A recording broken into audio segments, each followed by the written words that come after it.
Autodemolizioni Signor, a Villorba dal 1969 al vostro servizio. Rotamazione auto, vendita ricambi nuovi e usati, vendita autovetture sinistrate o usate. Benvenuti al meteo. La situazione si sblocca anche se solo parzialmente. L'anticiclone perde di energia e la coda di una perturbazione atlantica attraverserà le regioni settentrionali, favorendo una certa instabilità atmosferica e un clima meno caldo. Vediamo insieme il dettaglio di martedì 26 luglio. Sul Veneto condizioni di tempo variabile con parziali schiarite in pianura e nuvolosità più diffusa e consistente sui rilievi dove avremo precipitazioni già dal mattino.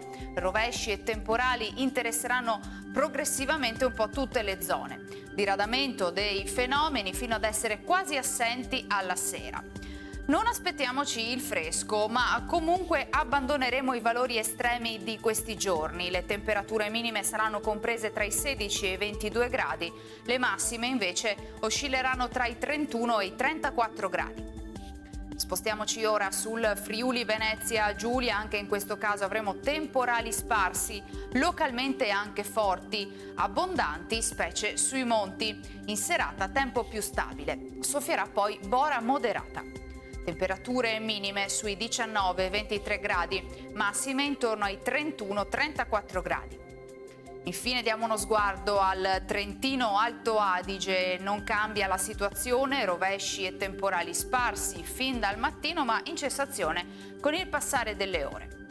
Temperature minime intorno ai 17-18 gradi, massime sui 34 gradi all'incirca.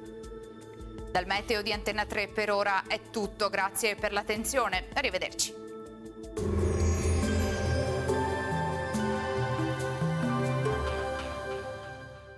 Autodemolizioni Signor, a Villorba dal 1969 al vostro servizio. Rotamazione auto, vendita ricambi nuovi e usati, vendita autovetture sinistrate o usate.